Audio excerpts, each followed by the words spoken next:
Good morning, everyone. Welcome to the Daily Drop-In Morning Show, where the Teach Better team is live every single morning, Monday through Friday.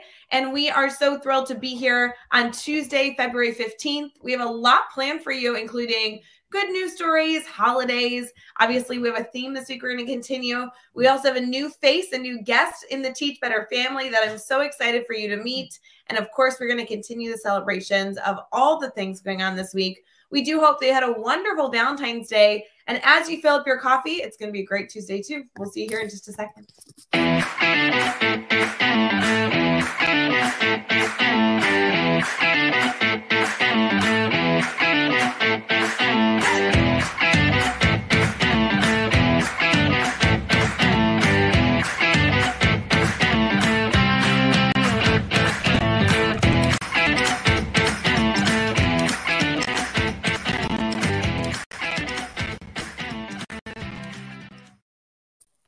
Good morning, everyone. We are thrilled that you are here. Happy Tuesday. Henry, I'm so thrilled that you're live with us this morning. How are you? I'm doing great. Good morning. It's great to be here. Excited to be with you all on this Tuesday morning. It's always good to be waking up bright and early, getting your day started. I love it. Did you do anything special for Super Bowl weekend, Valentine's Day yesterday? It just seemed to be never-ending celebrations. There was a lot going on the last couple of days. Yeah, we are skiers. So we were up in Vermont over the weekend. I'm a snowboarder. My daughter and wife are skiers, so there's always that little competition in the family. But we made it home for the Super Bowl, which was good. And then yesterday being Valentine's Day, now that my daughter is 11, the expectations for Valentine is very high. So, we had to process what Valentine's Day was like at school, which is certainly an experience as a high school person to hear that middle school age talk about Valentine's Day was certainly a lot. And then, sharing some gifts, some chocolate and some flowers. Last night was really fun. Yeah. That's awesome. See, it's always fun to have a little bit of that celebration here on the Daily Drop-In. We celebrate random, ridiculous holidays every single day, but sometimes when those more traditional or Hallmark holidays are in the air, it's always good to have a little bit of extra celebration. It's super, super fun. Henry, for people that may not be connected to you, I know it's bright and early this morning. People are just waking up, starting to say their good morning messages in the comments and sharing the feed so that their friends and family can catch the Daily Drop-In Morning Show as well. But if they're not connected to you, who are you? What do you do in education? Sure. So I am principal at Newton North High School in Newton, Massachusetts. We are a comprehensive high school, meaning in really the truest sense. We have career tech ed as a core part of our school, and also have students included in so many different areas and extracurricular activities. So we're 2,200 students, so we're quite big. We're proud of our diversity, and we have a lot going on. We have 100+ clubs and organizations. We have put on 12 plays a year, something like 10 musical performances. I mean, something is happening all the time. We have just as many kids in theater, about 500, as we do in athletics. So I literally could be at school 24 hours a day and feel like there's stuff to do. But at the same time, because we're a large community, we're dealing with a lot of social issues, and that's really, I feel like we really thrived as helping students to engage in problem solving, taking on real world challenges, developing their skills of advocacy and how to move their causes forward. And then how do we honor students for the work that they're doing in the classroom and outside the classroom? So that's been really exciting work that I'm proud about. We've just actually created a new SEAL program for students to get on their transcript to help honor sort of the work that they're doing outside the classroom. So yeah, that's a little bit of who we are. I also work with school districts around around anti-racism and social justice leadership, and how to foster a culture that's more supportive of including all students. Well, I have a lot of follow-up questions for you because you have such a fun experience that you get to go to every single day, not only with your support of educators and leadership teams, but also obviously in supporting students. But holy moly, I first want to say good morning to everyone here. We are so thrilled that you're tuning into Daily Drop-In. We'd love to hear from you. Don't forget, if you are live with us as we are streaming on Facebook, YouTube, Twitter, Twitch, and LinkedIn, feel free to comment. We'd love to have you share your questions, share your thoughts on what's being discussed. This really is an open conversation. We appreciate you being here. And even if you're catching this after the fact on one of those platforms, or even as an episode of Teach Better Talk podcast, we are so thrilled that you're here as well. And we appreciate you tuning in, even if it's hours and hours later. You know, Henry, as you were going through the work that you're doing, one of the questions initially I wanted to ask you is how you got into supporting high school. I know that high school is such an incredible age to not only be a teacher in, but a leader in, and everything in between. As a middle school person myself, high school was always something that I enjoyed. I will say they're still a little too tall for me. But how did you get into supporting high school? So really quickly, is that my favorite part of favorite story of showing the difference between middle school and high school was The Wire, the TV show The Wire. So they do a great job of showing the middle school students being shorter. You're right, and also a little less set in their ways as high school students. High school students being very firm in what they believe, and so there's some pretty great sections in the education. I think that's season 3 of The Wire. But anyways, I've always been a high school person. So I knew when I was a sophomore in high school that I wanted to teach history at the high school level. I was really inspired by my teachers, and I, as a person of color who grew up in a overwhelmingly or majority white community, I really wanted to. I was really passionate about social justice and supporting, a school that is diverse. And so high school was really, I loved the content, I loved the curriculum. And so 22 years old, right after college, I was teaching 18-year-old honor students who were just about to go into college. And what I love about high school students is that they are really developing their own sense of independence at that point. I love to tell parents now that they're going to spend more time with us than they spend with you. They're really trying to resist the adult attention. It really poses a great challenge. And I think that when we're student-centered, we really can see a lot of great passion and energy, right? Like the drive of an adolescent to solve all of the problems of the world is enormous, right? And their idealism is great. And so how do you help them to support that work?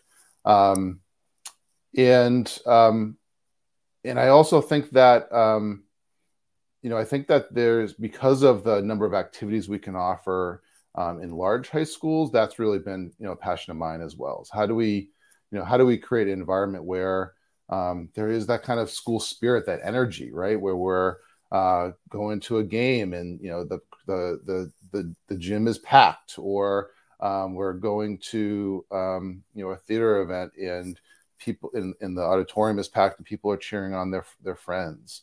And our rule for how do you start a club is that you just need to be one student and you have an adult who's willing to be your advisor. So from the ping pong club to the variety of gaming clubs and things that I've seen over the last 20 years of different types of what's the end game is just really exciting to see students explore, try new things, and show their passion. So I think that's just some of the things I love about high school kids.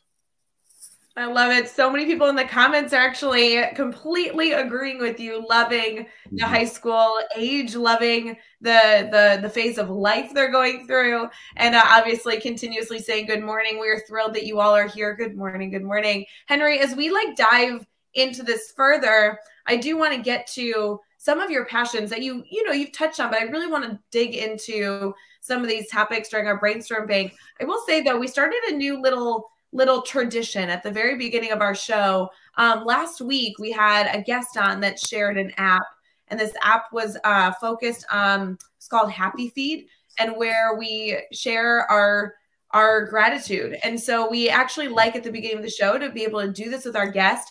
It doesn't need to be anything of pressure, but what we do is we're going to just document, obviously with guests on our show, and then utilize this not only in future Teach Better events, but specifically the Teach Better conference and everything in between. So this is it. This is how it works. For those of you who may not have downloaded Happy Feed, it's just an app. It's a free app you can download. I actually have a meeting with this team later this week. They seem like wonderful people just trying to do wonderful things in the world.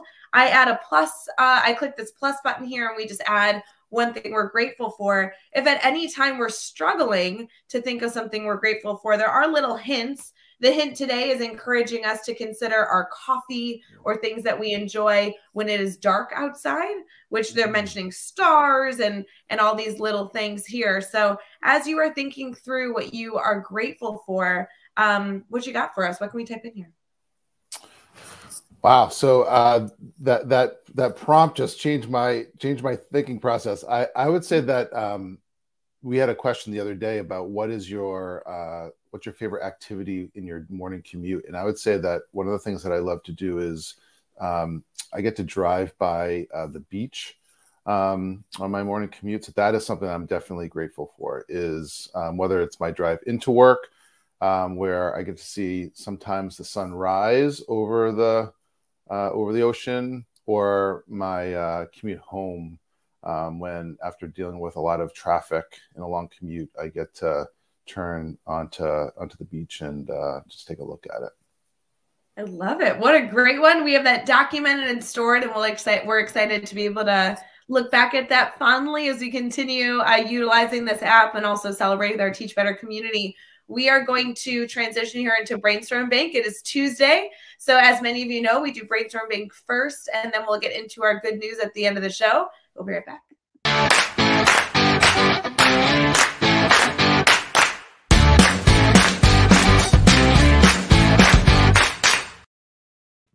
Good morning, everyone. We are so thrilled that we are continuing our show this morning, Daily Drop-In Morning Show with Brainstorm Bank. Henry, I know that you already know this, but this is an intentional segment that we have every single morning where we are able to celebrate not only other people in our community, but celebrate the opportunity we have as a network to brainstorm. There is nothing that we are dealing with in education that we need to deal with alone. And so while Henry and I absolutely don't promise that we will have the perfect right solution for you, we would love to be a part of the brainstorming that you might be doing currently on a lesson plan or instructional strategy or a student behavior or an interaction with a colleague. Whatever it is, feel free to post it in the comments at any time. We'd love to be here to support you. Henry, you are getting a lot of love in the comments talking about how nice it must be on your morning commute to drive by a beach. And I do have to say, I am very, very envious. So as you kind of take that in during your next drive to school, just know there are a lot of Teach Better family members a little jealous and wishing they were there. I have to say, I love where I live, so that is so I appreciate that. I try to send out some photos on my Facebook and Instagram once in a while to help bring the community into my fortunate short aspect of my commute. Oh, no, we appreciate it. That's a great thing. I know everyone's going to be already following you on social media if they're not already, but especially with the promise of a beach photo. Done. I love it. You know, Henry, our theme this week, and as you, I mean, everybody knows we have our theme every single week, and it changes. It just rotates. And the concept that we really believe in is, let's have a theme. Let's get into it just a little bit. And then as people choose to continue to explore and connect with people on the show, it's always wonderful to be able to dive into topics that we know are really good for not only us to be educated on, but also to better serve our students and our community. The theme this week is about fostering a safe environment, and a safe environment may include the physical environment. It could include the culture, the emotional environment as well. Give me a little insight when I say fostering a safe environment as a leader currently in the world right now, obviously at a high school level, but also with the topics that you are really passionate about. I know you have a lot of drive to support educators in a safe environment. What's the first thing that comes to mind? So the first thing that comes to mind is the importance of affinity spaces, and I think that when we work at in in any way that you want to interpret diverse school community, how do you make sure that whether it's students or staff who represent unique or traditionally marginalized communities, whether they are a smaller portion of your school, or that they are part of a group that historically has been marginalized nationally, how do you make sure that they have a place in your school to recharge? And what I hear from whether it's educators of color, members of the LGBTQ community, people with disabilities, whether they're adults or students, that it is really challenging to be in a school environment when people don't see you, when people don't feel like you are, or people don't, where you don't feel like you are a part of the community. And so, I think as a leader, how do you support, whether it is a room or whether it's an organization, whether it is supporting professional development work? That's something that's how we support our faculty of color, is that we support them to take a couple days off so that they can do some work in the building together. And how do you allow those people to step away and recharge? Because I think it's a reminder of how stressful it can be when you don't feel like you're seen, right? When you don't feel like you're connected, especially those who are telling you that they're not connected. So, when I started at Newton North, 24% of our Black students said that they did not have an adult or a or they 24%, only 24% felt they had an adult or a classmate that they felt connected to, right? So we clearly had a lot of work to do. So how do we make sure that there's a lot to do around that data point, but how do we make sure that students have a place to recharge? And I would say that our Black Culture, Black Leadership Advisory Council is now has 100+ students, very engaged, very empowered, which I think allows students to thrive and recognize that their school loves them. So I think I'd say affinity spaces are definitely a place to lean into. And again, it really can be any way that, whether you're not as diverse of a school or you're a small school, thinking about how do you make sure that particular subgroups of students and faculty, staff, feel like they have an affinity space to recharge. I love this term affinity space. If that's a new term for somebody in our community, would you be able to give some background? Where did that come from? If they were to use that in a sentence or use that when discussing this topic further, how can they be educated on that? Yeah, and I'll say straight out is that there's, in our current environment, there's been a lot of controversy around the term affinity space, as if, we're trying to force segregated spaces for students. And that's not what I'm referring to, nor do I think that's what affinity spaces are. What affinity spaces are is really a place for a community to come together and to celebrate their joy and their love for each other, to see that they are, to allow an individual to see that they're not alone in this journey of going through school, which is, as much as we can make school fun, school is hard, right? And how do we make sure that you have a place to be together? So I would say that what an affinity space looks like is it could be a club, whether it is your gender sexuality alliance club, or whether it is a best buddies club, or it is Black Student Union, Asian Culture Club, other types of groups for different racial, ethnic groups of students. And again, it's really for people who either tend to be marginalized in your school or historically are marginalized as a society, right? So it's not like the straight student organization, right? Like that's not an affinity space. It's really about those who traditionally can be marginalized in your school. And it's a place for them to recharge. Thank you for defining it. I knew that would be a helpful little deep dive there. So I really appreciate that. Obviously, this is a topic that you're not only passionate about, but something that you're able to support quite frequently. So tell me a little bit about the work you're doing outside of your principal responsibilities, outside of all of these pieces that we've been able to discuss here, and how you really are supporting educators even beyond the community that you're serving at the high school level. Yeah, so it's been a great passion to be able to speak about the work that we're doing in our school, and that's given me some opportunities to work with some other schools around how to foster a culture around that's focused on diversity, equity, inclusion, how to support schools that are they use an anti-racist lens in their work, an equity lens. And I think that, in our mission statements, we often have all students mentioned somewhere. But I want to push us that if we're not considering how some students are not feeling connected in our school or are not excelling in our school, then how are we committed to all students? So I've been able to talk about topics such as how to develop policies in your school that are in line with your equity values. How do you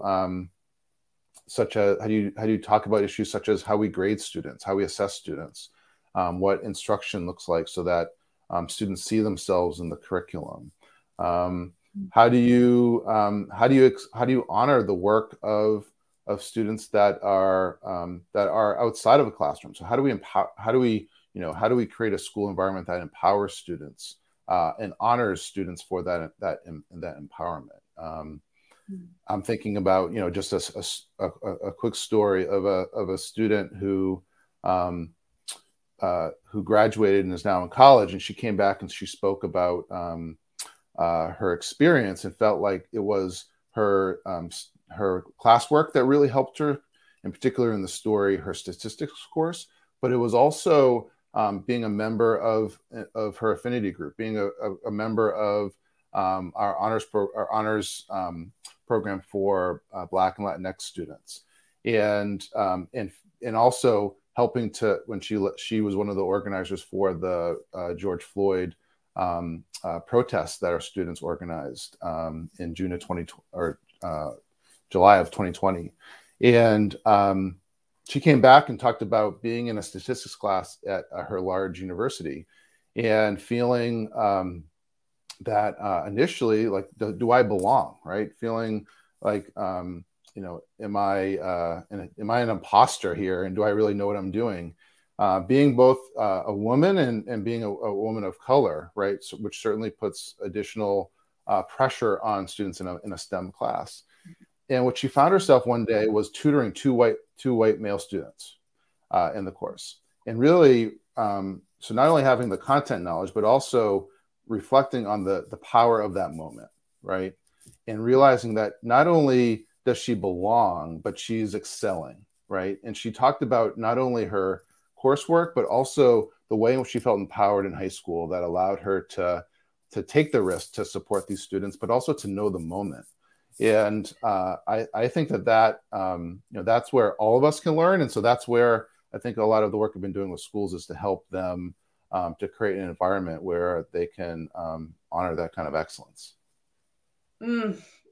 I love that you just went into that topic. People in the comments are eating this up. We are currently streaming on Facebook, YouTube, Twitter, Twitch, and LinkedIn. And no matter what platform you're on, people have opinions on this. That was a perfect segue.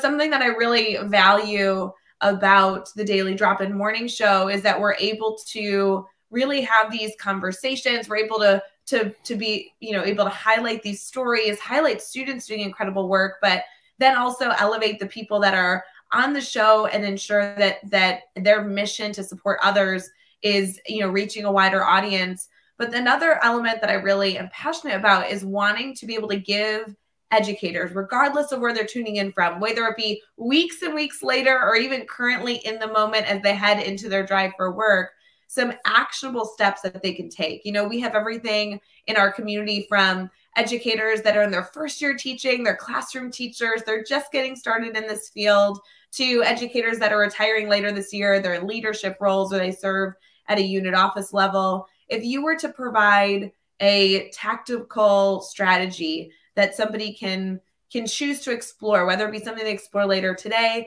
or here in just a few weeks, is there any challenge that we can give our community to be better in this area? Absolutely. I would say that the overall strategy is to start slow, right? And to make sure that you are engaging this work thoughtfully. The model that I talk about is learn, reflect, act, and assess, because a lot of folks want to dive right into equity work, and they actually sometimes can do more harm, right? And so how do you learn about your role within equity? How do you reflect on how you can then take some steps, make an action, and then assess whether it's working? So I would say a couple of very straightforward things that you could do tomorrow, whether you are a classroom teacher or you're in a school role. And that is, how do students help you to be able to pronounce their names correctly? Ooh. And so I would say that as a school, the easiest thing that we did was in our student information system, we created a column for students to pronounce their names for us. So that whether it is, whether I'm in a meeting with us, we have 2,200 students. So if I'm in a meeting with a student I haven't met before, that I can just look in our student information system and see how their name is pronounced, or what their preferred name is, or what their preferred pronouns are. We have those 3 columns in our student information system. As a teacher, you can do the same thing. You can ask students, you can do it tomorrow, the first day of school. What are your preferred pronouns? How do you pronounce your name? So it's not, so instead of just doing the roll call, have them spell it out so that you can pronounce it correctly. For students who have who for their life had their names mispronounced, that goes such a long way to just even ask them, right? How do you pronounce their name? It helps to build that connection with students. Again, it helps them to feel seen and heard in their environment. And I think I love that you're able to provide an action step that you can do at any time. It is February 15th. You may have had these students since August 1st sitting with you in your learning space. It is not too late to take on that challenge. And there's so much good discussion and relationships that you can foster by simply, a reminder of the name. So incredibly important. Henry, we have a comment here by one of our community members that people know very well, Mr. Alex Valencic. We are so thrilled you're here this morning. Alex tuning in live with us. He says, how do you learn, how do you learn, reflect, act as a system when everyone is in a different place in learning and reflecting? So I think he's talking about, this continued topic that we're discussing here of kind of like being in a leadership role and leading those around you, even though everybody's in a different starting place.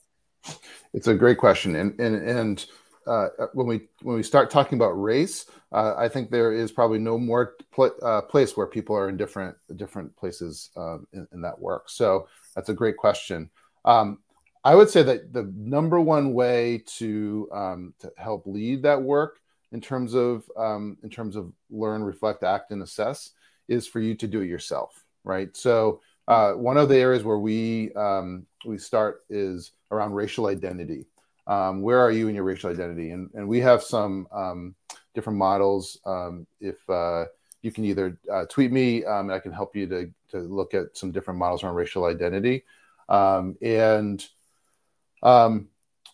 Just going through that process of where do you fall within your racial group in terms of your racial identity? What kind of in your racial identity development? What kind of work have you done in your life? That self-reflection helps you to really kind of do your core work. And the question that we always do in a workshop is, what is it going to take to get you to the next level, right? What is it going to, where are you at? What is it going to take you to the next level? What are some things that you can do? Well, that self-reflection also leads to a workshop that you can do with your colleagues in a staff meeting, right? To help people to see where they are. The very straightforward, simple question that we ask around racial identity is, what's your earliest memory around race or racism, right? And we give people an opportunity to talk about that. And what we find is that there are some people who have had an experience where, their experiences where they're really young. Typically for people of color, that's true. And we've had people where they haven't had an experience until they're much older, high school, college, or as an adult. Typically those people are white. That leads to a really important conversation around racial identity, right? So I think that when you can have conversations and understand where people are at, you also have to create agreements where we're not judging, right? We're helping to engage in this work where whether you are really skeptical of this work or whether you are really passionate about this work, we need to make sure that we're not judging each other. But how do we, but doing your own work and then offering that kind of self-reflection for folks, I think is a great way to start when everyone's in a different place. I so appreciate that. That gives us a lot to work with. We absolutely are going to touch on how to stay connected to you, but as many of you have been able to see, if you're tuning into our live stream or even watching this after the fact, your Twitter handle is on the screen. So we're hoping that everybody heads over to go connect with you there. We'll be right back for our good news this morning.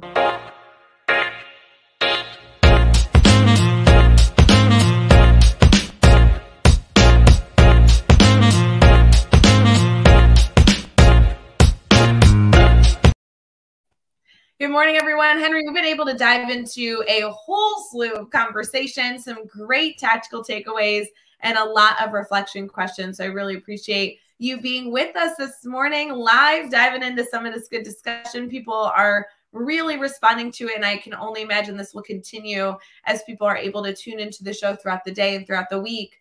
One element of our Tuesday show is that we'd really love to be able to bring a good news story and some holidays to our community as we kind of wrap up our discussion. So are you good with celebrating a few things with us this morning? Let's celebrate. Absolutely. Let's celebrate. I love it. There are a lot of holidays today that I feel like might be interesting to bring to students, one of which has to do with SpongeBob. Have you seen the show SpongeBob before? Yes, absolutely. Yes. Well, for many of you who are a fan of Squidward, it is Squidward Day. But to confirm, it is Annoy Squidward Day. So if you are thinking about the show and that funny character, that might be something to discuss with your students today. It's also a Lantern Festival Day, which is an opportunity to look at incredible lanterns that I know many of you have seen kind of release into the sky as a beautiful tradition. So we'll be celebrating that today. It is also National Gumdrop Day. Are you a gumdrop fan? Gumdrop. I would say that I used to be a gumdrop fan. Wow, I have not had a gumdrop in a long time, but yes. I thought the same thing. I actually don't know the last time I've been handed a gumdrop. I don't even think you get handed a gumdrop. It comes in a little package, I assume, or it's out on a table in a container of some sort where there are gumdrops. But definitely a day to maybe go hunt down a gumdrop today.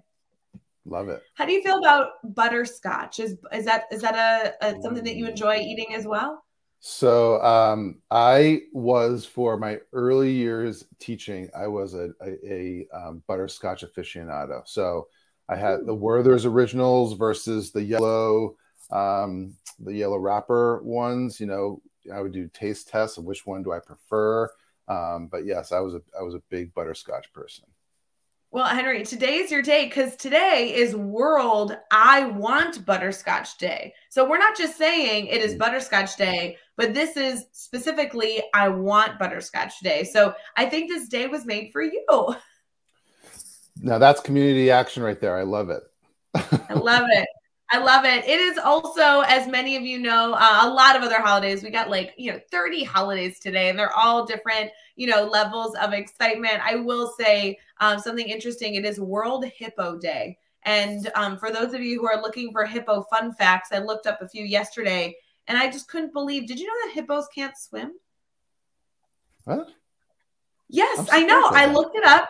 I looked up fun facts of hippos, and I'm telling you, I'm pulling it up right now so you believe me. And one of the fun facts I found is that hippos cannot swim. They're actually, when they're in the water, they're like trotting at the bottom, but they're not considered swimmers at all. And I was like, well, I've seen hippos in water, but they are saying that if you ever see a hippo in water, they are balancing on their tippy toes, or they have sunk all the way to the bottom. They actually don't swim by staying at the top of the water, which I had never thought of. So, fun fact of the day on World Hippo Day, hippos can't swim. I guess that goes to show that you can still love water even when you can't swim.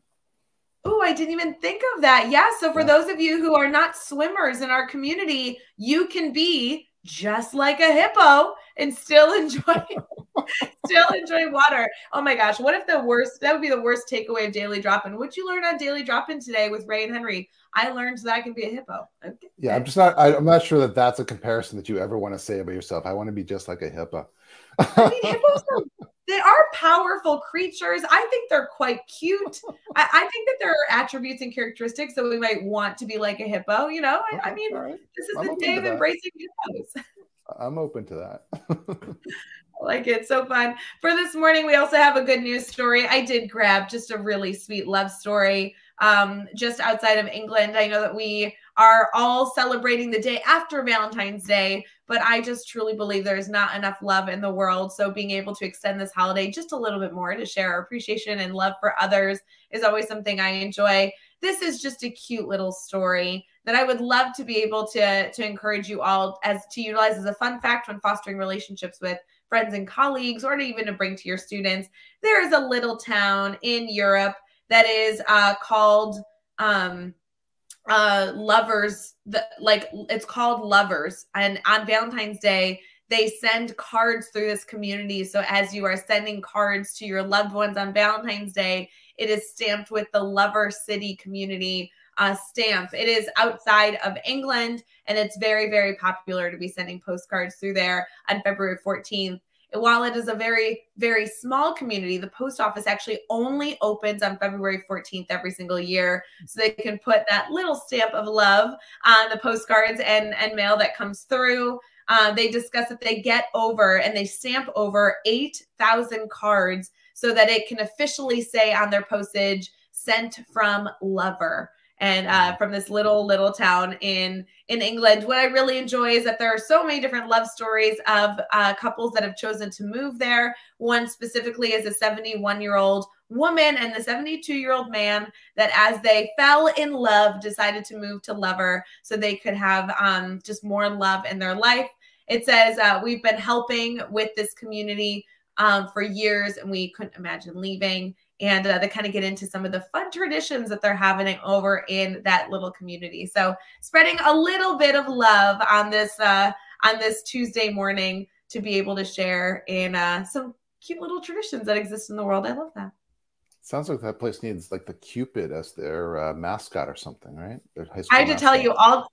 Yes, all the photos was Cupid and hearts everywhere. I can only imagine you're kind of like walking into almost like an abundance of decorations. Yes.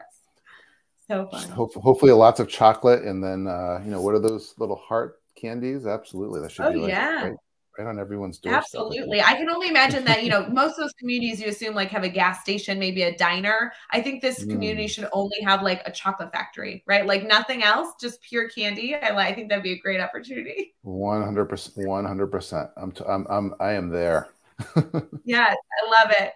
For those of you who are just tuning in, we are really appreciative that you are here. For those of you who've been tuning in this entire time, thank you for being a part of Daily Drop-In. Henry, I do want to make sure that we get you to share how people can stay connected, because we know that every member of our Daily Drop-In community is family, and we want to make sure that everybody connects with one another. So how can people stay connected, especially if they have follow-up questions from this morning's show? Yeah, thanks for asking. So I have So if people go to henryjturner.com, you really can get all of the ways you can connect with me on social media. I also have a newsletter that goes out every other week called Lessons on Social Justice Leadership. So you can sign up for it there. On Twitter, I'm at TurnerHJ. It is Turner_HJ for Instagram. I'm on LinkedIn and on Facebook, and you can see a lot of my content there. We've been putting out a lot of videos, with a colleague of mine, Kathy Lopes, on anti-racist leadership, and also a lot of posts with some great information as well. Well, I really appreciate you waking up bright and early and joining the Daily Drop-In. I want to encourage everyone in our network, do not forget to go connect with Henry and continue to evolve in your understanding of this topic and how you can support the people around you and especially our students and our communities. It's an extremely important idea. And I really appreciate you sharing all of your knowledge this morning, Henry. And I know you have a lot more to share that we didn't get to dive into that I'm very excited for people to connect with you with. So thank you so much for joining us. Oh, thanks so much for having me. This was really fun. Got to learn a few more holidays, so I really appreciate that. And it's great to make this connection. I look forward to continuing the conversation. Absolutely. For everyone here, we hope you have an absolutely wonderful Tuesday. It is February 15th. I have a really good feeling about this one, friends. My calendar is full and busy meeting with educators today. And I got to tell you, I think that we're all just going to have a phenomenal Tuesday. I just want to give you a small reminder that we do have a course dropping in the Teach Better Academy tomorrow. So make sure you are keeping your eyes out for that big announcement, especially for those of you who are passionate about supporting diverse learners. And then we, as many of you saw yesterday, just announced information on the Teach Better Conference speaker lineup. So if you have not seen that, make sure to check your email and let us know your thoughts and excitement as you continue to guess the silhouettes for the Teach Better Conference. We will see you all later. Have a wonderful day. And of course, as always, let us know if you need anything.